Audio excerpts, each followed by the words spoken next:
بونجور البنات، ان شاء الله راكم تكونوا بيان. جيت انا اليوم على 5 حاجات اللي تدمر لك الانوثه ديالك بلا ما تفيقي. الا كنت حابه تعيشي بانوثه راقيه وتكوني جذابه باسلوبك وحضورك، لازم تبعدي على هاد العادات والتصرفات اللي ديريهم بلا ما تفيقي. تبعي لا فيديو حتى لافا ونمد لك النصائح اللي تقدري تعوضي بها هاد الاخطاء. الحاجه الاولى هي الصوت العالي والكلام الفظ. من العادات اللي تقدر تدمر لك الطاقه الانثويه ديالك هي الصوت العالي والكلام الفظ. الانوثه تكون فرقه تاع الكلام ونعومه الصوت واختيار لكلمات بعنايه. الوغ سيي تنقصي من نبره تاع الصوت ديالك وتكوني اكثر هدوء، هذا راح يخليك تباني اكثر جاذبيه وتاثير.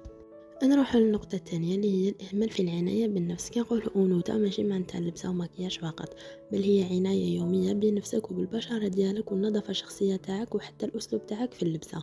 هادو كامل يعبروا على أنوثتك. لو كان تهمليهم راح تخسري جزء كبير من الجاذبية ديالك. النقطة الثالثة التصرف بعدوانية وخشونة. كاين فرق كبير بين الثقة بالنفس بالقوة وبين التصرف بحدة وعدوانية. الأنثى الحقيقية تكون قوية بصح بأسلوب ناعم وذكي. حاولي تتحكمي في ردود أفعالك وتكوني أكثر هدوء وتوازن في التعاملات ديالك مع الناس. النقطة الرابعة طريقة المشي الغير الأنثوية. طريقة المشي ديالك هي اللي تعكس ثقتك بنفسك وأنوثتك. المشي بسرعة مبالغ فيها ولا بطريقة غير متزنة ولا تمشي وتلقى روحك وظهرك معوج، هذا كامل راح يخلي طاقتك أقل نعومة. حاولي تمشي بثقة وهدوء مع استقامة في ظهرك وخطوات ثابتة.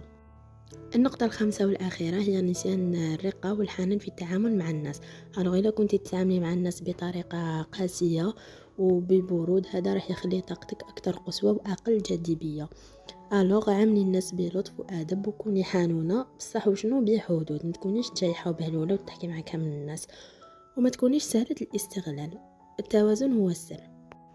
على فات الفيديو نقول لك الانوثه ماشي شكل برك، ما هي طاقه واسلوب حياه. الا كنتي تشوفي روحك تعاودي بزاف ولا وحده من هاد الاخطاء، ما تتقلقيش، دائما عندك فرصه باش تغيري وتطوري من روحك وتكوني اكثر انوثه.